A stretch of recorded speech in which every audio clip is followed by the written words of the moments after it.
இருந்து நடத்தினீரே. ஸ்தோத்திரம் ஆண்டவரே.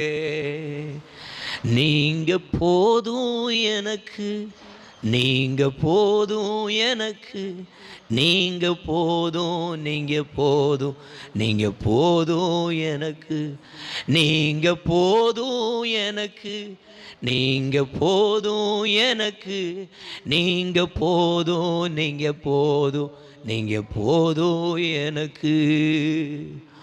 உம்மை விட்டா யாரும் இல்லை ஏசையா, உம்மை விட யாரும் இல்லை ஏசையா. சொல்லுவோமா? உம்மை விட்டா யாரும் இல்லை ஏசையா எனக்கு. ஆண்டவரே, உம்மை விட யாரும் இல்லை ஏசையா. நீங்க போதும் எனக்கு, நீங்க போதும், நீங்க போதும், நீங்க போதும், நீங்க போதும் எனக்கு, நீங்க போதும் எனக்கு, நீங்க போதும் எனக்கு, நீங்க போதும், நீங்க போதும், நீங்க போதும் எனக்கு. அப்படியே கண்களை மூடி இருக்கிற வேளையில் கர்த்தருடைய வார்த்தைகளை ஆண்டவர் நமக்கு சம்பூர்ணமாய் தரும்படிக்கு ஜெபிக்கலாம். ஒரு வார்த்தை.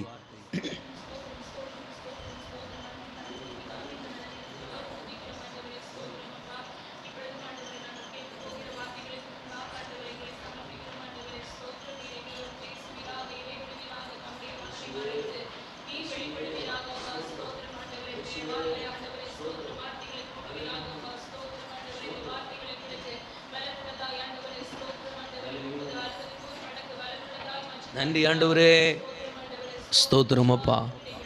எஸ் இயேசுவே,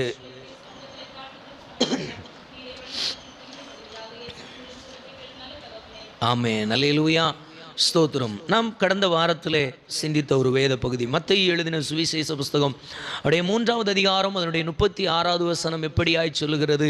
ஸ்தோத்திரம். மத்தேயு எழுதின சுவிசேஷ புஸ்தகம் அதனுடைய 9வது அதிகாரம் அதனுடைய 36வது வசனத்தை வாசிக்கலாம். திரளான ஜனங்களை கண்டு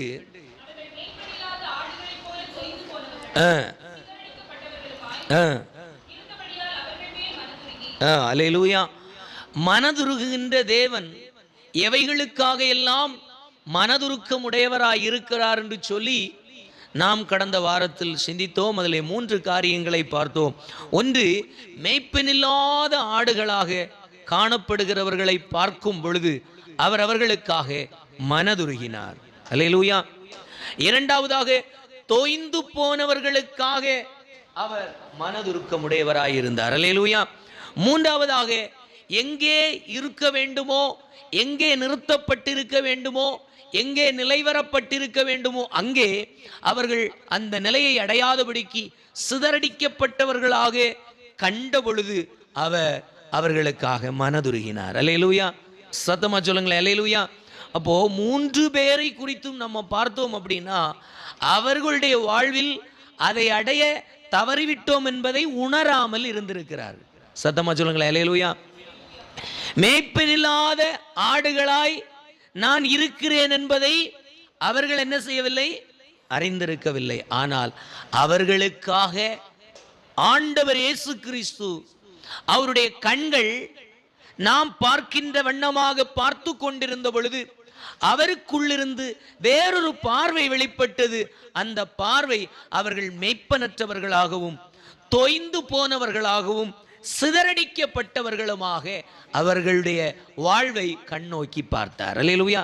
அப்ப அவர்கள் எப்படி இருக்கிறார்கள் என்பதை குறித்து அவர்களுக்கு அறிவில்லை, உணர்வில்லை, தெரிந்திருக்கவில்லை. ஆனால் அவர்களை உண்டாக்கின சர்வ வல்லமையுள்ள தேவனாகிய கர்த்தர் அவர்களை அறிந்திருந்தார். அல்லேலூயா. அவர்களை அறிந்திருந்தபடியினாலே அவர்களை பார்த்த பொழுது அவருடைய ஆழங்களிலே எவைகளையெல்லாம் அடையாமல் இருக்கிறார்கள், உணராமல் இருக்கிறார்கள், அனுபவிக்காமல் இருக்கிறார்கள் என்பதை நன்றாய் அறிந்திருந்து அவர்களுக்காக மனதுருகின்ற ஒரு நல்ல ஆண்டவராய் தேவன் இருந்தார். சத்தமா சொல்லுங்களேன், அல்லேலூயா, அல்லேலூயா, ஸ்தோத்திரம். இதே மனதுருக்கம் இந்த நாளிலேயும் சில காரியத்தை பார்க்க போகிறோம். ஸ்தோத்திரம். லூக்கா எழுதின சுவிசேஷ புஸ்தகத்தின் 6வது அதிகாரத்தை திருப்பிக் கொள்வோம் என்று சொன்னால் அதிலே 17, 18, 19 ஆகிய 3 வசனங்களை வாசித்தோமானால் அங்கே ஒரு வசனம் சொல்லுகிறது, வாசிக்கலாம். லூக்கா 6, 17, 18, 19.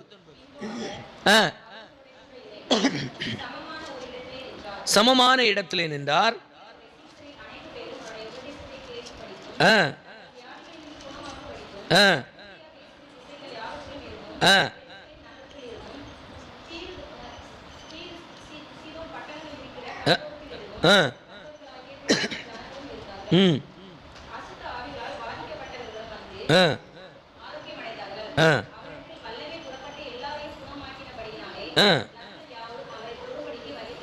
ஆமென், அல்லேலூயா. அவரோ நம்முடைய ஆழங்களில், நம்முடைய வாழ்வின் உள்ளான பகுதிகளிலே நம்முடைய பார்வை பார்க்காத இடங்களை அவருடைய கண் நம்முடைய வாழ்க்கையில் தேடிக்கொண்டிருக்கிறது. அல்லேலூயா. அப்படி தேடுகின்ற அவருடைய கண்கள் அதை அடையத்தக்கதாக, பெற்றுக்கொள்ளத்தக்கதாக, அதை அனுபவமாக்கும்படிக்கு, அதை அனுபவிக்கிறவர்களாய் மாறும்படிக்கு இயேசு ஒவ்வொரு மனிதனுடைய வாழ்வையும் சீர்தூக்கி பார்க்கின்றார். அல்லேலூயா. அவர்கள் அறியாதவர்கள் தான், அவர்கள் காணாதவர்கள் தான், அவர்கள் உணராதவர்கள் தான். ஆனாலும் அவர்கள் அப்படியே இருந்துவிட வேண்டும் என்பதை அவருடைய நோக்கம் இல்லை. அல்லேலூயா. அது யாராகவும் இருக்கலாம், ஏழையா இருக்கலாம், பணக்காரர்களா இருக்கலாம், ஆஸ்தி உடையவர்களா இருக்கலாம், இல்லாதவர்களா இருக்கலாம். எந்த ஏற்றத்தாழ்வுகளும் இல்லாமல் யாவர் மேலும் உள்ளான நிலைமைகளை கண்ணோக்கி பார்க்கின்ற தேவன் அவர்கள் வாழ்வில் அவர்கள் அடைய வேண்டிய நன்மைகளை, அனுபவிக்க வேண்டிய ஆசீர்வாதங்களை, அநேக காரியங்களை, அவர்கள் பெற்றுக்கொள்ள வேண்டிய நன்மைகளை பெற்றுக்கொள்ளாமல் போகின்ற காரியங்களை அவர்கள் அறிகிறதற்கு முன்பு, அவர்கள் நினைக்கிறதற்கு முன்பு, அவர்கள் யோசிக்கிறதற்கு முன்பு அவர்களுடைய வாழ்க்கையிலே இன்ன தேவை என்பதை நன்றாய் அறிந்திருந்த ஆண்டவர் இயேசு. அல்லேலூயா, அல்லேலூயா. அவர் இன்றைக்கும் அப்படித்தான் இருக்கிறார். நாம் ஒரு காரியத்தை தேடிக்கொண்டிருப்போம், ஆனால் அவரோ நாம் தேடிக்கொண்டிருக்கிற காரியத்திற்கு பதில் செய்யாமல், நாம் தேடாத இன்னொரு காரியம் நம்முடைய வாழ்க்கையிலே குறைபட்டிருக்கிறது, தடைபட்டிருக்கிறது, இல்லாமல் இருக்கிறது என்பதை கண்டு அந்த காரியத்தில் நாம் அவைகளிலே தேர்ச்சி அடையும்படி, அவைகளிலே நிறைவுள்ளவர்களாய் மாறும்படிக்கு ஆண்டவர் நமக்காக கிரியை செய்கின்றார். அல்லேலூயா. இங்கேயும் நம்ம வாசித்த 3 வசனங்களிலும் சொல்லப்பட்டிருக்கிற காரியத்தை பார்த்தோம் என்று சொன்னால், அநேகர் அவரிடத்தில் சுகத்தை, பலத்தை, விடுதலையை, அற்புதத்தை பெற்றுக்கொண்டார்கள். அல்லேலூயா, அல்லேலூயா. அநேகர் அசுத்த ஆவியினாலே பிடிக்கப்பட்டவர்களாக வந்தார்கள். அவைகளிலிருந்து அவர்கள் பூரண சுகத்தை, ஆரோக்கியத்தை பெற்றுக்கொண்டார்கள். அல்லேலூயா. காரணம், அவரிடத்திலிருந்து வல்லமை புறப்பட்டு எல்லாரையும் குணமாக்கினபடினாலே ஜனங்கள் யாவரும் அவரை தொடும்படிக்கு வகை தேடினார்கள். அல்லேலூயா, அல்லேலூயா. அநேக நேரம் நாம் ஒன்றை புரிந்து கொள்ள வேண்டும். இந்த இயேசு எல்லா மனிதனுடைய வாழ்விலும் நிறைவை அனுபவிக்கும்படி, சம்பூரணத்தை காணும்படிக்கு, நிறைவை பெற்றுக்கொள்ளத்தக்கதாக ஒவ்வொரு மனிதனுடைய வாழ்விலும் குறைவுபட்டிருக்கிற இடங்களை மனதுருக்கத்தினாலே கண்டுகொண்டே இருக்கின்றார். அல்லேலூயா.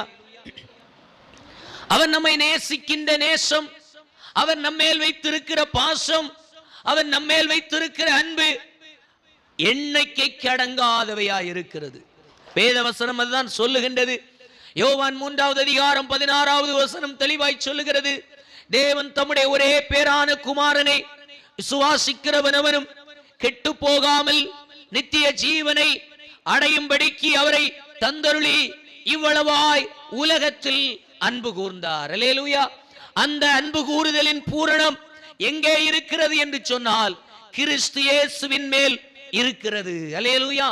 பிதாவின் அன்பு, பிதாவாகிய சர்வ வல்லமையுள்ள தேவனை, காணக்கூடாதவராகிய மகத்துவம் நிறைந்த தேவனை நாம் ஆராதிக்கவும் அவரிடத்தில் சேரவும் நமக்கு ஒரு வழியை ஏற்படுத்தி அன்பாக நம்மை நேசித்து நமக்காக பரிந்து பேசுகிற, நமக்காக வழக்காடுகிற, நமக்காக யுத்தம் செய்கிற ஒரு பெரிய மாற்றத்தை கொடுக்கின்ற சர்வ வல்லமையுள்ள தேவனை ஆண்டவர் நமக்கு வாக்கு பண்ணினது மட்டுமல்ல, நமக்காக துணை நிற்கும்படிக்கு அவர் ஏற்படுத்தி இருக்கிறார். அல்லேலூயா. அவர்தான் இயேசு கிறிஸ்து. அவருடைய வார்த்தை, அவருடைய பெயர் இயேசு கிறிஸ்துவானாலும் அவர் மேல் என்ன இருக்கிறது என்று சொன்னால் தேவனுடைய அன்பு அவர் மேல் தங்கி இருக்கிறது. அல்லேலூயா. அவரை விசுவாசிக்கிற பேர் அத்தனை பேர்களும் தேவனுடைய பிள்ளைகள் ஆகும்படிக்கு ஆண்டவர் அதிகாரம் கொடுத்திருக்கிறார். அல்லேலூயா.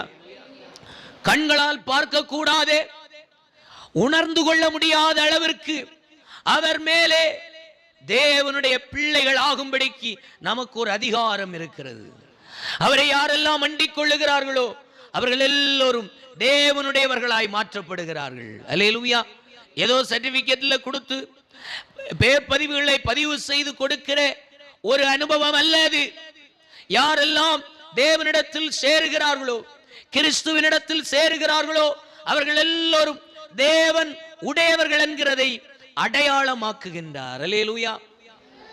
அப்போ தேவனுடையவர்கள் யார் அப்படின்னா இயேசுவை உடையவர்கள் தான் தேவனை உடையவர்கள்.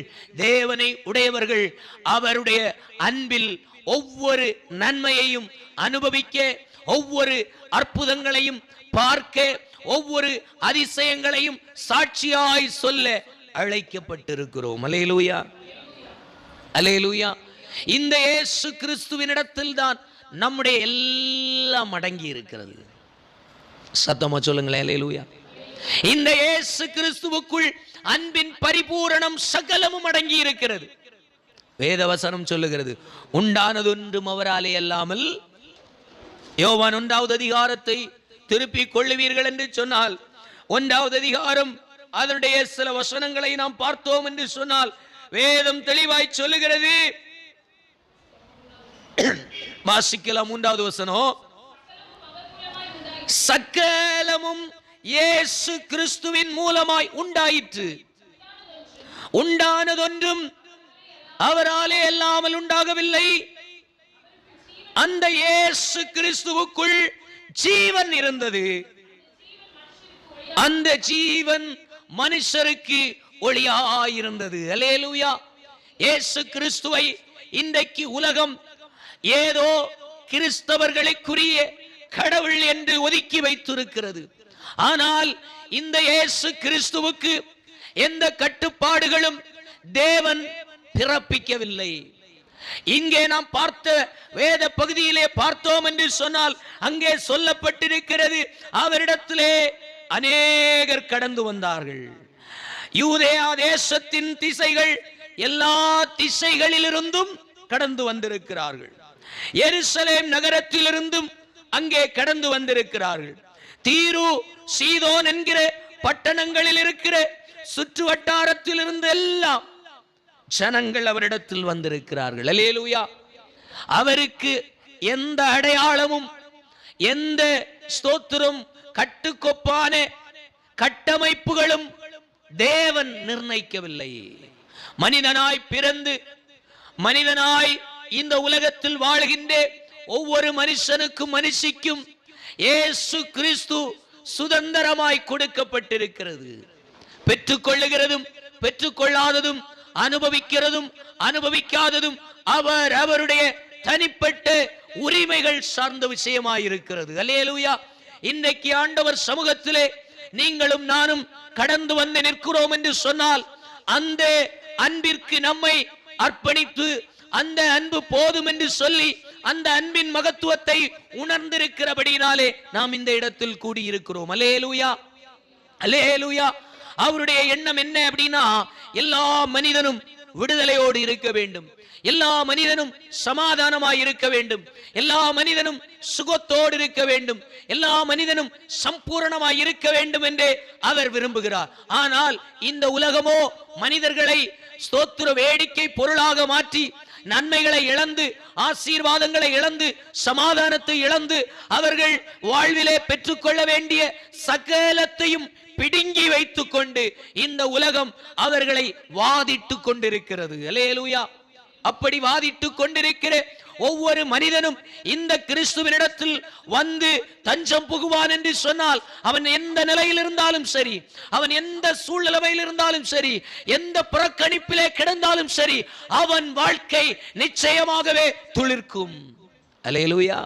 காரணம், அவன் சார்ந்து கொள்ளுகின்ற இயேசு கிறிஸ்துவுக்குள் ஜீவன் இருக்கிறது. அல்லேலூயா, அல்லேலூயா. எல்லா மனிதர்களும் வந்தார்கள், இந்த உலகத்தை விட்டு மாற்றப்பட்டார்கள். அவர்கள் போன இடம் அடையாளமாய் ஸ்தோத்திரம் கல்லறைகளிலே எழுதப்பட்டிருக்கிறது, இன்னார் ஒருவர் இருந்தார் என்று சொல்லி. அல்லேலூயா.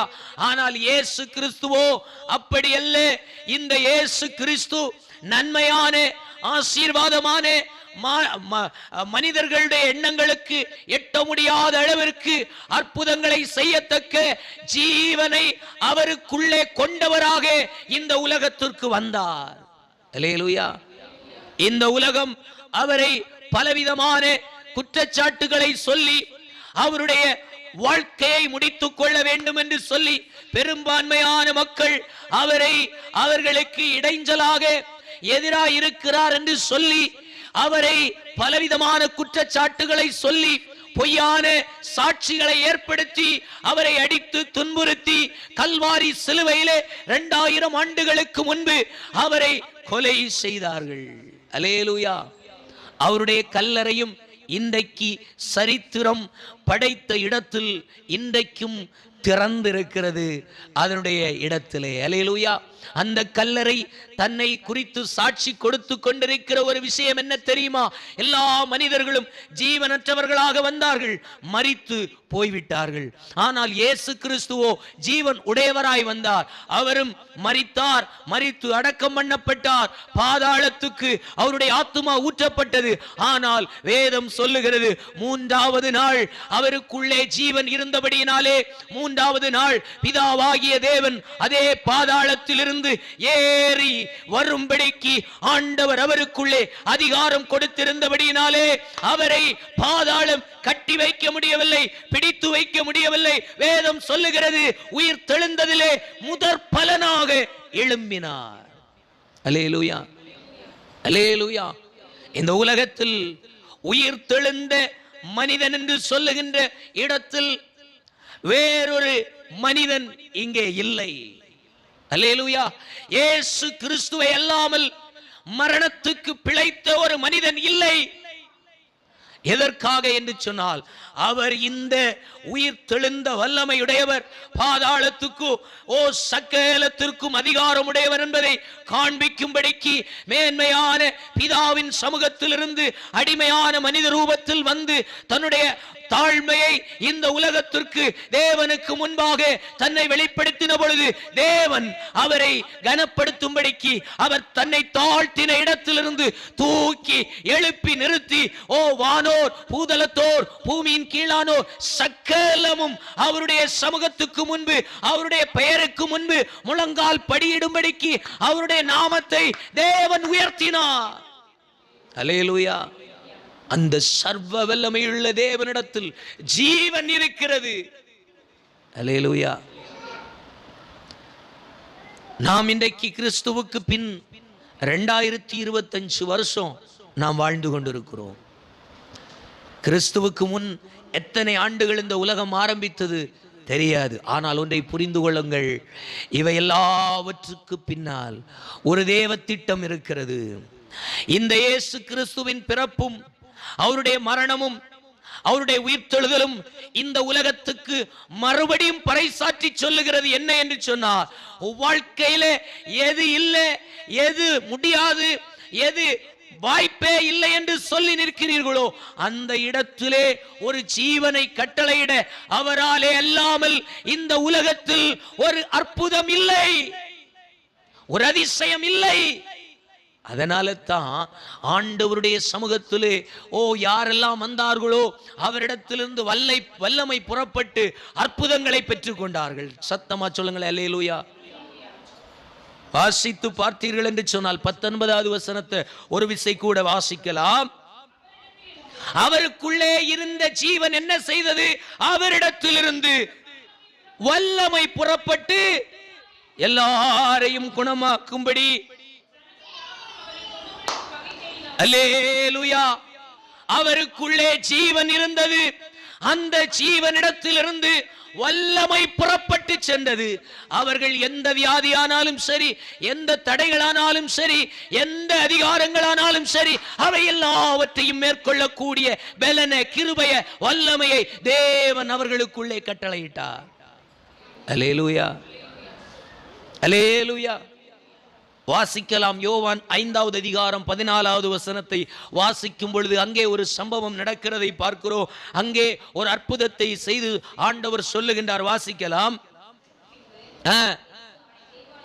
இயேசு அவனை தேவாலயத்திலே கண்டு, இதோ நீ சுகமடைந்தாய், சொஸ்தமடைந்தாய். அப்படி சுகம் பெற்றுக் கொண்டபடியினாலே இனி அதிக கேடான எதுவும் உன்னை மேற்கொள்ளாத படிக்கு, எந்த பலவீனமும் கேடுகள் வராதபடிக்கு நீ பாவம் செய்யாதே என்று சொன்னார். அல்லேலூயா. அவன் சுகத்தை பெற்றுக் கொண்டு போய்விட்டான். அவன் வாழ்விலே வியாதியோடு போராடின பல வருடங்களுக்கு ஒரு முற்றுப்புள்ளியை அன்றைக்கு இயேசுவை கண்ட மாத்திரத்தில் பெற்றுக் கொண்டான், பெற்று போய்விட்டான். ஆனால் காலங்கள் கடந்து போனது. அதே மனிதனை மறுபடியும் இயேசு கண்ட பொழுது அவனை தனியாக அழைத்து சொல்லுகின்றார், நீ சுகம் பெற்றாய், அற்புதத்தை பெற்றுக்கொண்டாய், ஜீவனை பெற்றுக்கொண்டாய். நீ நடக்காது அப்படின்னு சொல்லி இருந்த வாழ்க்கையில இந்த காரியத்தை நடக்கத்தக்கதாக பெற்றுக்கொண்டாய். ஆனால் இவைகளுக்கு பின்னால் நீ ஒரு எச்சரிப்பை பெற்றுக்கொள்ள வேண்டும். அதிக கேடான ஒரு காரியம் உன்னை மேற்கொள்ளாதிருக்கும்படிக்கு இனி நீ என்ன செய்யாதே? பாவம் செய்யாதே. அப்போ பாவம் பாவம் அநேகருடைய வாழ்வில் வியாதியை, பலவீனத்தை, தேவையில்லாத அலைச்சல்களை கொண்டு வருகிறது என்பதை நாம் இந்த இடத்தில் பார்க்க முடிகிறது. அல்லேலூயா. வியாதி உள்ளவர்களுக்கு அதனுடைய வலிகளை புரிந்து கொள்ள முடியவில்லை. வியாதி இருந்தவனுக்கு அந்த வியாதி சாராம்சம் புரியவில்லை. ஆனால் அந்த வியாதி உள்ளவனை ஆண்டவர் தேடி சென்று சுகத்தை கொடுத்தார். அல்லேலூயா. அப்படியே 5 முதல் அந்த வசனத்தை வாசிக்கலாம். 5வது வசனம் முதல் வாசிக்கலாம். 38 வருஷம் வியாதி உள்ளவனாயிருந்த மனுஷன்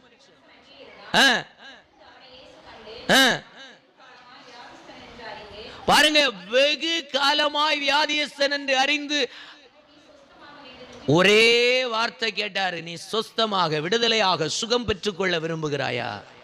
அல்லேலூயா.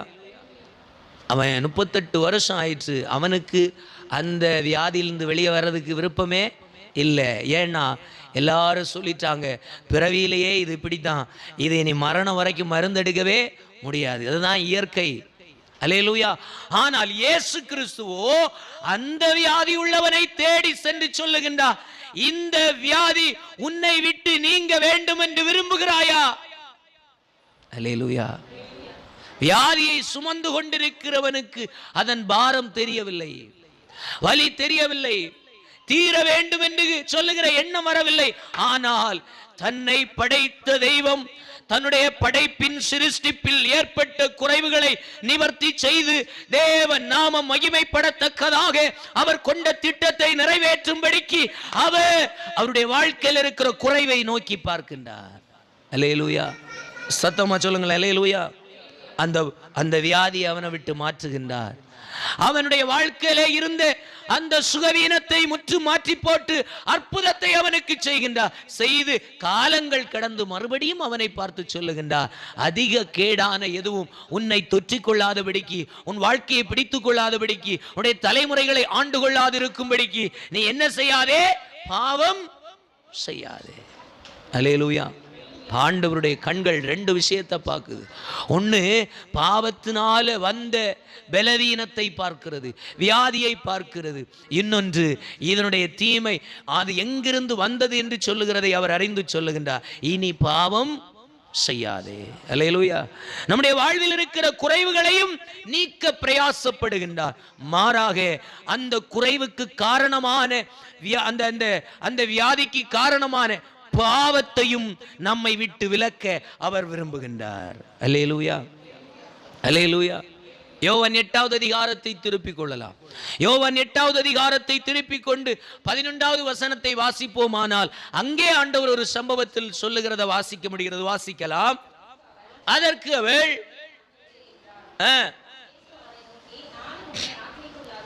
நானும் உன்னை தண்டனைக்கு உட்படுத்துவதில்லை, ஆக்கினைக்கு உட்படுத்துவதில்லை. நீ போய் இனி என்ன செய்யாதே, பாவம் செய்யாதே. அல்லேலூயா. இங்கே நாம் ஒரு ஸ்திரியை குறித்து பார்க்கின்றோம். அந்த ஸ்திரீயானுடைய வாழ்க்கையை குறித்து நீங்க பாத்தீங்கன்னா 3வது வசனத்தை வாசிக்கலாம். அது அதிகாரம் 3வது வசனம். அப்பொழுது விபச்சாரத்திலே கையும் களவுமாய் பிடிபட்ட ஒரு ஸ்திரியை வேத பாரகரும் பரிசேயரும் இயேசுவினிடத்தில் கொண்டு நிறுத்தி அவளை எல்லா ஜனங்களுக்கும் நடுவில் நிறுத்தி, போதகரே, இந்த ஸ்திரீ பாவத்தில் கையும் மெய்யுமாய் பிடிக்கப்பட்டாள். இப்படிப்பட்டவர்களை கல்லறிந்து கொல்ல வேண்டும் என்று பிரமாணம், கட்டளை, பிரமாணம் அதுதான். நீர் என்ன சொல்லுகிறீர் என்று சொல்லி கேட்கிறார்கள். அல்லேலூயா. ஒருவன் தவறு செய்து தவறிலே கையும் மெய்யுமாய் பிடிக்கப்பட்டிருக்கிறார். பிடிக்கப்பட்ட அந்த குற்றவாளியை, பாவத்தில் பிடிக்கப்பட்ட அந்த ஸ்திரியை இயேசுவுக்கு முன்னாடி கொண்டு நிறுத்தி, பிரமாணம், மோசேயினுடைய நியாய பிரமாணம் இதை சொல்லுகிறது, இவளை என்ன செய்யலாம், நீர் சொல்லுகிறீர் என்று கேட்ட பொழுது இயேசு கிறிஸ்துவை கொஞ்சம் கவனித்தீர்கள் என்று சொன்னார். அவர் அந்த காரியத்தை குறித்து நலம் புலம் ஒன்றுமே சொல்லவில்லை. அல்லேலூயா, அல்லேலூயா. எல்லாவற்றையும் அறிந்திருந்தவர் இங்கே அந்த ஸ்திரீயினுடைய உள்ளத்துக்குள்ளே இருந்த மனிதனால் உணரக்கூடாத வலிகள் நிறைந்த அந்த பாவத்தில் பிடிக்கப்பட்டு அந்த ஸ்திரீயின் உள்ளத்தில் இருந்த அங்கலாய்ப்புகளை கண்ட தேவன் சில காலம், சில நேரங்களிலே மௌனம் காத்தார். அல்லேலூயா. அந்த மௌனம் அவருடைய வாழ்க்கையிலே காத்த அந்த நேரத்தில் ஒரு பெரிய மாற்றத்தை கொண்டு வந்தது. நீங்கள் பார்த்தீர்கள் என்று சொன்னால், இவளை எப்படி ஆகிலும் கொலை செய்ய வேண்டும், நியாயப்பிரமாணத்தின்படி இவளுக்கு செய்தாக வேண்டும் என்று சொல்லி ஆளுக்கு ஒரு கையில கல்லும் கம்புமாக எடுத்துக்கொண்டு ஒரு கூட்ட ஜனங்கள் அவளை நியாயப்பிரமாணத்தின்படி கொலை செய்வதற்கென்று நின்று கொண்டிருக்கிறார். இயேசு சொல்லுகின்ற வார்த்தை தான் அடுத்த கட்டம் நிறைவேறப் போகிறது. இப்ப நியாயப்பிரமாணத்தை மாற்றி இவர் சொல்லவும் முடியாது. ஆனால் அவர் நியாயப்பிரமாணத்திற்கு மாறுதலாய் தன்னுடைய வாழ்க்கையில் ஒன்றும் சொல்லவில்லை, மாறாக மௌனம் காத்து நின்றார். சத்தமா சொல்லுங்களேன். நியாயப்பிரமாணத்துக்கு எதிராய் ஒன்றும் சொல்லவில்லை, அவர் மௌனம் காத்து நிற்கின்றார். அந்த வேளையில் ஒரு மாற்றம் சம்பவிக்கிறது. அதுவரைக்கும் கையில கம்பும் தடியும் கல்லும் வச்சிருந்தவ கல்லையும் கம்பையும் போட்டுட்டு ஓடி போனான். என்ன காரணம்? இயேசு கிறிஸ்து ஒன்றும் பெரிதாக அங்கே சாதிக்கவில்லை.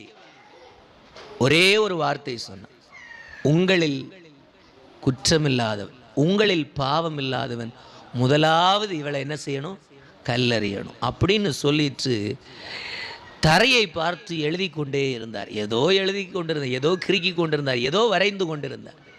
அந்த நிமிடத்தில் ஏற்பட்ட மாற்றத்தை பாருங்க.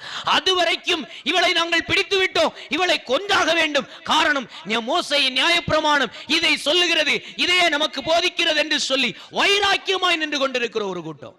ஆனா இயேசு இந்த வார்த்தையை சொன்ன மாத்திரத்தில் கையில இருந்த தடியையும் போட்டுச்சு, கையில எடுத்த கல்லையும் தூர போட்டுச்சு. அவர்கள் அத்தனை பேரும் அந்த இடத்தை விட்டு கடந்து சென்றார். அல்லேலூயா, அல்லேலூயா, அல்லேலூயா. அப்போ இயேசு கிறிஸ்து அவர்கள் உள்ளான இருதயங்களிலே, அவருடைய உள்ளான வாழ்க்கையில் இருந்த பாவங்களை நன்றாய் அறிந்திருந்தார். சத்தமா சொல்லுங்களேன் அல்லேலூயா. அவங்களுக்கு சுட்டி காண்பித்தால் அவர்களுக்கு தெரியாது.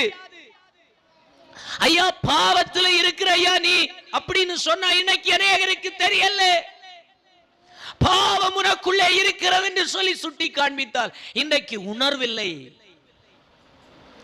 ஐயா நீங்கள் போகிற பாதை பாவம் நிறைந்தது, பேசுகிற வார்த்தைகள் பாவம் நிறைந்தது, சிந்திக்கிற எண்ணங்கள் பாவம் நிறைந்திருக்கிறது, யோசிக்கிற யோசனைகள் பாவத்தினால் உண்டாயிருக்கிறது என்று சொன்னார் மனிதன் ஏற்றுக்கொள்வதில்லை. ஆனால் அநேகருக்குள்ளே அடுத்தவர்கள் செய்கின்ற காரியங்களை குறித்து குற்றம் பிடித்து அவர்களை அழிக்கும்படிக்கு, அவர்களை எப்படி ஆகிலும் குற்றவாளிகளாய் மாற்றும்படிக்கு கற்களையும் தடிகளையும் எடுத்து ஆட்களை எல்லாம் கூட்டிட்டு தெரு தெருவா தெரிந்து கொண்டிருக்கிறார்கள். தன்னுடைய வாழ்வின் ஆழத்தை பார்க்க நேரமில்லை. அல்லேலூயா. இன்றைக்கு இயேசு கிறிஸ்துவோ அவர்கள் உள்ளான இருதயத்தையும் உள்ளான நிலைமைகளையும் தெளிவாய் அறிந்து கொண்டு ஒரே ஒரு வார்த்தை சொன்னார், உங்களில் குற்றமில்லாதவன் முதலாவது கல்லறிய கடவன் என்று சொன்ன மாத்திரத்துல அவர் யாரையும் பார்க்கல, யாரையும் குறித்து நீ இந்த பாவத்தில் இருக்கிறேன்னு சொல்லல. மௌனம் காத்து தலை குனிந்து தரையில் ஏதோ கிறுக்கி கொண்டிருக்கிறார். ஒரு சில நிமிடங்களிலேயே அங்கே கூடியிருந்த மகா திரளான ஜனங்கள் அவ்விடத்தை விட்டு கடந்து சென்று போய்விட்டார்கள். காரணம், அவர்களுக்குள்ளே இருந்த பாவத்தை அவர்கள் உணரத்தக்க விதத்தில் தேவனுக்குள் இருந்த மனதுருக்கம் அவர்களை அசைத்தது.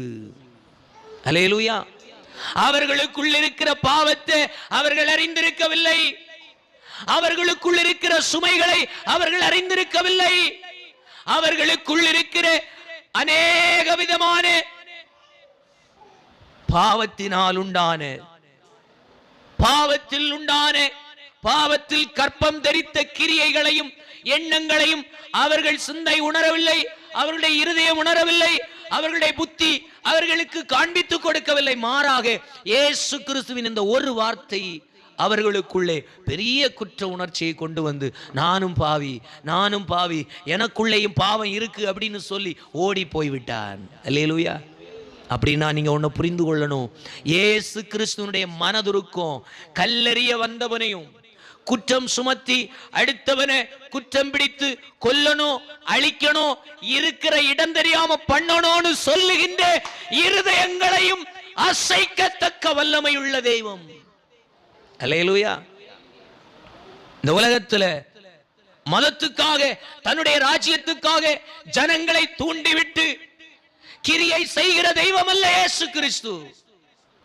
மனதை மாற்றும்படிக்கு, பாவத்திலையும் சாபத்திலையும் வாழ்க்கை முறையற்ற வாழ்க்கைகளையும் சீர்படுத்தும்படிக்கு, அப்படிப்பட்ட வாழ்க்கை முறைகளை குற்றபோதம் குற்ற உணர்ச்சியை உண்டு பண்ணி நான் பாவி என்று சொல்லுகின்ற அந்த பாவ உணர்வை நமக்குள்ளே உண்டாக்கி நாம் எங்கே இருக்கிறோம் என்பதை தெளிவாய் நமக்கு காண்பித்துக் கொடுக்கிற ஒரு தெய்வம். அல்லேலூயா. அல்லேலூயா. அப்படிப்பட்ட கிரியைகளை எனக்காகவும் உங்களுக்காகவும் இந்த தேசத்திற்காகவும் செய்ய இன்றைக்கும் அவர் கிரியை செய்து கொண்டே இருக்கிறார். அல்லேலூயா. அடுத்தவர்களை பிடித்து, அடுத்தவர்கள் குற்றங்களை எடுத்து, அடுத்தவர்களுடைய காரியங்களை எல்லாம் எடுத்து ஆள் கூட்டத்தை சேர்த்து எப்படி ஆகிலும் கல்லறிந்து கொண்டு போட வேண்டும், பிரமாணம் அதை சொல்லுகிறது என்று சொல்லி ஒரு கூட்டம் அடிக்கும்படிக்கு, அழிக்கும்படிக்கு, கொல்லும்படிக்கு எழும்பும்போ அப்படிப்பட்ட கொல்லுகிற அழிக்கிற கூட்டத்தையும் மாற்றத்திற்குள்ளே நடத்துகின்ற ஒரு நல்ல தெய்வம் நம்முடைய இயேசு. அல்லேலூயா. இந்த மாற்றத்தை இந்த உலகத்தில் எந்த மனுஷன் கொண்டு வர முடியும்? எந்த மனிதன் ஏற்படுத்த முடியும்? ஏற்படுத்தவே முடியாது.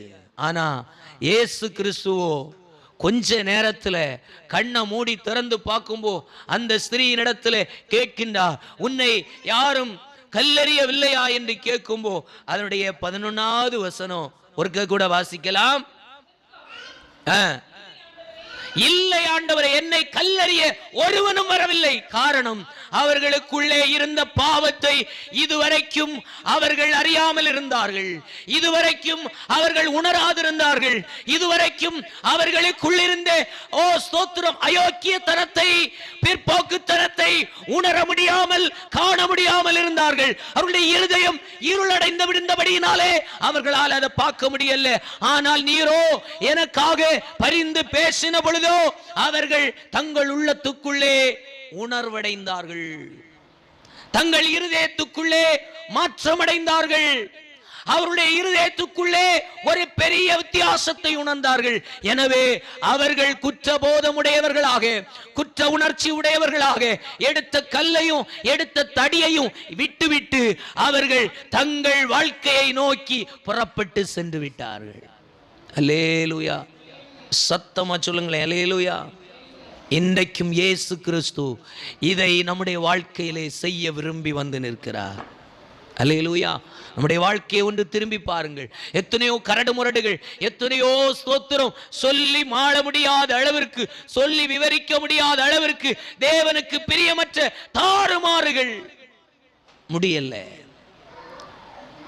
எப்படி பரிசுத்தமாய் வாழுவது, எப்படி ஆண்டவரே உமக்காய் நிற்பது முடியல. ஆனா இன்றைக்கு அப்படிப்பட்ட சூழ்நிலைமையில நீங்களும் நானும் வாழும் பொழுது, அப்படி வாழுகின்ற அந்த வாழ்க்கையிலே பலரும் கம்பும் தடியை எடுத்துட்டு வரலாம். இன்றைக்கு ஆண்டவர் தெளிவாய் சொல்லுகின்றார், அப்படிப்பட்ட மனிதர்களை கூட மாற்ற இமை பொழுது அவருடைய வல்ல கரத்தினால் முடியும், மனிதனால் முடியாது. அல்லேலூயா, அல்லேலூயா. ஏன் அப்படின்னா அவருக்குள் ஜீவன் இருக்கிறது. அவருக்குள்ள என்ன இருக்கு? ஜீவன் இருக்கிறது. அவருக்குள்ள உயிர் இருக்கு. அதனால அது அநேகரை உயிர்ப்பித்துக் கொண்டே இருக்கும். பழையவனை புதிதாய் மாற்றும், பாவியை பரிசுத்தவானாய் மாற்றும், எதிர்க்கிறவனே எதிராய் நிற்கிறவனே ஆண்டவர் அனுகூலமாய் மாற்றக்கூடிய வல்லமை அவருக்கு உண்டு. அவருடைய புய பலத்துக்கு முன்பு மனிதன் எம்மாத்திரம். அல்லேலூயா. இன்னைக்கு மனிதன் பல நேரத்தில் சவால் விட்டு சொல்லலாம், நான் யார் தெரியுமா, என்ன எவனும் மாற்றவே முடியாதுன்னு சொல்லலாம். அப்படி சொன்ன எத்தனையோ பெரிய பெரிய மனிதர்கள் இந்த இயேசு கிறிஸ்துவுக்கு முன்னே நிக்க முடியல. அல்லேலூயா. இந்த இயேசு கிறிஸ்துவின் அன்புக்கு முன்னாடி நிக்க முடியல. இன்றைக்கு வேதத்தை தூக்கி ஆண்டவருடைய வார்த்தைகளை சொல்லிக் கொண்டிருக்கிற நானும் அதுக்கு ஒரு சாட்சி. அல்லேலூயா, அல்லேலூயா. இந்த இயேசு கிறிஸ்துவுக்காக நான் வாழ்ந்தவனும் அல்ல, இதற்காக பின்னாடி ஓடினவனும் இல்லை. கடுமையாய் ஆண்டவரை விமர்சித்தவன், கடுமையாய் ஆண்டவரை வசைப்பாடினவன். அப்படி இருந்த என்னையே என் ஆண்டவர் தேடி வந்தாரானால், என் வாழ்க்கையை மாற்றினாரானால், ஸ்தோத்திரம். இன்றைக்கு பல நேரத்தில் நம்ம முடியவே முடியாது, இவையெல்லாம் மாறவே மாட்டான்னு சொல்லுகிற மனிதர்களும் மாற்றப்படுகிற இடத்துல அவராலே கிரியை செய்ய முடியும். காரணம் அவருக்குள் ஜீவன் இருக்கிறது. அல்லேலூயா. அவர் ஏதோ நம்மளை போல சாகும்படிக்கு வந்தவர் அல்ல, அவர் செத்தவைகளையும் உயிர்ப்பிக்கும்படிக்கு வந்தவர். அவர் இன்றைக்கும் உயிரோடு இருக்கிறார். இயேசு கிறிஸ்து நேற்று இன்று நாளை என்றென்றைக்கும் மாறாதவராய் இருக்கிறார். அவர் நேற்றும் இருந்தார், இன்றைக்கும் இருக்கிறார், நாளைக்கு இருக்க போகிறார். நான் ஒருவேளை இன்றைக்கு இருக்கிறேன், நாளைக்கு இல்லாமல் போகலாம். ஆனால் மனிதர்களை மாற்றுகின்ற, சுபாவங்களை மாற்றுகின்ற, பாவி என்று சொல்லுகிற இடத்திலிருந்து பரிசுத்தவானாக, பரிசுத்தவாட்டியாக மாற்றுகின்ற தேவன் உயிரோடு கூட இருக்கிறார் என்பதை மறந்து போகாதே. அல்லேலூயா, அல்லேலூயா. எந்த மனிதனையும் பாவத்திலிருந்தும் படுகுழியிலிருந்தும் எந்த இயலாமையிலிருந்தும் தூக்கி எடுக்க அவரால முடியும், அவருடைய வல்லமையால முடியும். காரணம், அவர் நமக்காக மனதுருகி கொண்டிருக்கிறார்.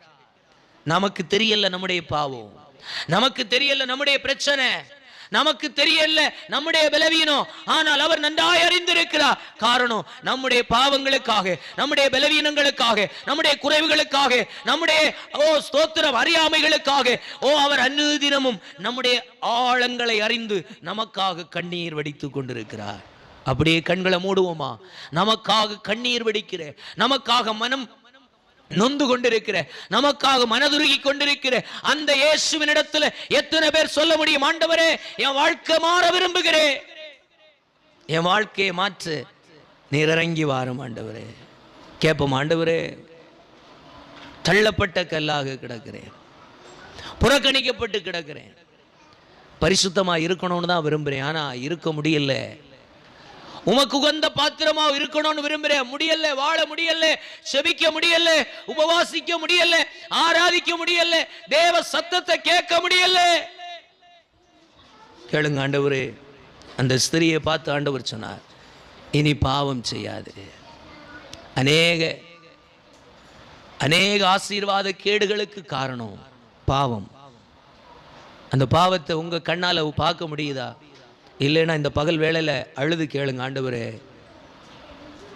நான் எங்க இருக்கிறேன், எந்த அசுத்தத்தில் இருக்கிறேன், என் கையில கல்லை எடுத்து வச்சுட்டு, என் கையில தடியை எடுத்து வச்சுட்டு அடுத்தவங்களை விரட்டிட்டு இருக்கிறேனே, என் வாழ்க்கை எங்க இருக்கு, என் வாழ்வு எங்கே இருந்து கொண்டிருக்கிறது ஆண்டவரே, எனக்கு காண்பியும். கேளுங்க ஆண்டவரே. அடுத்தவர்களை எல்லாம் சொல்லிக்கொண்டு அப்படியே தப்பிச்சு போயிட்டே இருக்கிறோம்னு சொல்லுகிற இடத்துல பயணிச்சுட்டு இருக்கிறோம். ஆனால் இன்றைக்கு ஆண்டவர் சொல்லுகிறார், இல்லை, உடைய வாழ்க்கை எங்கே இருக்கிறது என்பதை இன்றைக்கு ஜீவனுள்ள இயேசு கிறிஸ்துவினிடத்துல கேட்டு பெற்றுக்கொள். வாழ்க்கை மாறும், வாழ்க்கை மாறும், வாழ்க்கை பரிசுத்தமா மாறும், வாழ்க்கை நன்மையா மாறும், வாழ்க்கை சந்தோஷமா மாறும், வாழ்க்கை விசாலத்திலே மாறும். ஆண்டவரை பார்த்து எத்தனை பேர் கேட்க போறீங்க, ஆண்டவரே என்னை மாற்றும், ஆண்டவரே என் வாழ்க்கையை மாற்றும், ஆண்டவரே என் குடும்பத்தை மாற்றும், என் வாழ்க்கையில் ஆண்டவரை விட முடியாத பாவங்கள் அநேகம் இருக்கு, அவைகளை விடக்கூடாதபடிக்கு போராடி கொண்டிருக்கிறேன். ஓ ஸ்தோத்திரம். அங்கே அந்த ஸ்திரியை பார்த்து சொன்னார், ஸ்தோத்திரம், நான் உன்னை தண்டனைக்கு உட்படுத்துவதில்லை, தண்டிக்கணும் தண்டிக்கணும்னு ஒரு கூட்டம் தேடுது, ஆனால் ஆண்டவரோ உன்னை தண்டிக்கும்படிக்கு அல்ல. அவர் சொல்லுகின்றார், இனி பாவம் செய்யாதே, இது வரைக்கும் நடந்தது போட்டும், இது வரைக்கும் கடந்து போனது போட்டும், இது வரைக்கும் எல்லாம் போதும், எல்லாவற்றுக்கும் முற்றுப்புள்ளி வைத்து பாவம் இனி செய்யாதே. அவருடைய அன்பு அதை மட்டும்தான் சொல்லுகிறது. இனி பாவம் வேண்டாம், இனி பாவம் வேண்டாம். கேளுங்க ஆண்டவரே, இனி நான் பாவத்தில் அல்ல, பரிசுத்தமா வாழ, உம்முடைய சித்தத்திற்கு ஏற்றார் போல ஓட எனக்கு ஒரு கிருபை தாரு ஆண்டவரே என்று சொல்ல முடியுமா? கைகளை உயர்த்தி சொல்லுங்க ஆண்டவரே. ஓ இருக்கிற இடத்துல எழும்பி நின்று ஆண்டவரை பார்த்து சொல்லும், ஆண்டவரே என் பாவங்கள் என்னை விட்டு அகற்றுவீராக. ஹல்லேலூயா. கிருபை வெளிப்படட்டும், கிருபை வெளிப்படட்டும். எல்லாரும் சொல்லுங்க, ஆண்டவரே அப்பா என்னுடைய பரிசுத்த அக்கினியினாலே தொடுவீராக, பரிசுத்த அக்கினியினாலே தொடுவீராக. இந்த பகல் வேளையில சிலர் மேல கர்த்தருடைய அக்கினி இறங்கி வருகிறது பார்க்கிறேன். சிலருடைய பரிசுத்தவான்களாய் பரிசுத்த வாட்டிகளாய் மாற்றும்படிக்கு பரிசுத்த வல்லமை இறங்கி வருகிறது. எல்லா பிள்ளைகளும் கேளுங்க, ஆண்டவரே என் மேல உம்முடைய அபிஷேகம், என் மேல உம்முடைய கிருபை, என் மேல உம்முடைய வல்லமை அப்பா அக்கினியா இறங்கட்டும். எல்லா பிள்ளைகளும் கைகளை தட்டி கண்களை மூடி சொல்லுங்க, ஆண்டவரே என்னை ஆண்டவரே நீ தொடுவீராக, என்னை ஆசீர்வதிப்பீராக, என்னை பலப்படுத்துவீராக. கிருபை வெளிப்படட்டும் ஆண்டவரே. அக்கினியாய் அக்கினியாய் அக்கினியாய் மாற்றோ. ஓ உமக்கு நன்றி ஆண்டவரே. பலவான்கள் கண்கள் முன்பாக பலவீனரை தூக்கி நிறுத்துவீ. ஓ பலவான்கள் கண்கள் முன்பா பலவீனரை தூக்கி நிறுத்து நீ. பலகணிகள் திறந்து பரலோக பலத்தா பலவீனன் என்னையும் நிறைத்திடுவீ. ஓ பலகணிகள் திறந்து பரலோக பலத்தா பலவீனன் என்னையும் நிரப்பிடுவீ. உயர்த்துகின்றோ போற்றுகின்றோ கரங்களை பிடித்து உருவாக்கும். கைகளை உயர்த்தி உயர்த்துகின்றோ போற்றுகின்றோ கரங்களை பிடித்து உருவாக்குமே. உயர்த்துகின்றோ போற்றுகின்றோ கரங்களை பிடித்து உருவாக்கு. இந்த பகல் வேளையில சொல்லும், என்னை உருவாக்கும் ஆண்டவரே, என்னை உருவாக்கும் ஆண்டவரே. இந்த இடத்துல இருக்கிற ஒவ்வொரு பிள்ளைகளை பரிசுத்தவான்களா, பரிசுத்தவாட்டிகளாக உம்முடைய கைகளில் எடுத்து ஆண்டவரே உருவாக்குங்கப்பா. சொல்லுங்க சொல்லுங்க, என்ன உருவாக்கும், என்ன உருவாக்கும், என் பிள்ளையை உருவாக்கும் ஆண்டவரே, என் தேசத்தை உருவாக்கும், இந்த கிராமத்தை நினைத்தருளும், இந்த கிராமத்தின் ஜனங்களை உருவாக்கும் ஆண்டவரே. பலவீனனுக்காகிலும் பலனற்றவனுக்காகிலும் பலனுள்ளவனுக்காகிலும் உதவி செய்கிறது மக்களே லேசான காரியம். ஆண்டவரே, ஆச்சரியமானவைகளை காண உதவி செய்யுங்கப்பா. ஆண்டவரை பார்த்து சொல்லுங்க, ஆண்டவரே, எங்க வாழ்க்கையில சில நேரம் பாவங்கள் நாங்க உணர முடியாம ஒட்டி கொள்ளுகிறதுப்பா. உமக்கு விருப்பமில்லாத, உமக்கு பிரியமில்லாத சுபாவங்கள் எங்க வாழ்க்கையில ஒட்டி கொள்ளுகிறது. அது எங்களுக்கு தெரியல. பாவம் பரிசுத்தம் என்று சொல்லுகிற வேற்றுமை தெரியாம அடிக்கடி நாங்க உலகத்தோடு ஒட்டி போகிறோம். இந்த பகல் வேளையில ஒரு உதவி செய்தருளும். பாவத்தை பாவம் என்று சொல்லி அறிந்து கொள்ளக்கூடிய கண்கள் எங்களுக்கு தாரு ஆண்டவரே. சொல்லுங்க, பாவத்தை பாவம் என்று அறிந்து கொள்ளக்கூடிய இருதயம் எனக்கு தாரும் ஆண்டவரே. பாவத்தை பாவம் என்று சொல்லி ஆண்டவரே ஸ்தோத்திரம், அதை தெரிந்து கொள்ளக்கூடிய அறிவு எனக்கு தாரும் ஆண்டவரே. அப்படிப்பட்ட பாவ வழிகளில் இருந்து, பாவ கிரியைகளில் இருந்து, பாவ சிந்தனைகளில் இருந்து, பாவ செயல்களில் இருந்து வெளியே வர பரிசுத்த ஆவியானவர் உதவி செய்வீராக. ஜெபத்தை கேட்டுக் கொண்டிருக்கிற ஒவ்வொரு பிள்ளைகள் மேலும் ஆண்டவருடைய பரிசுத்த வெளிப்படட்டும்.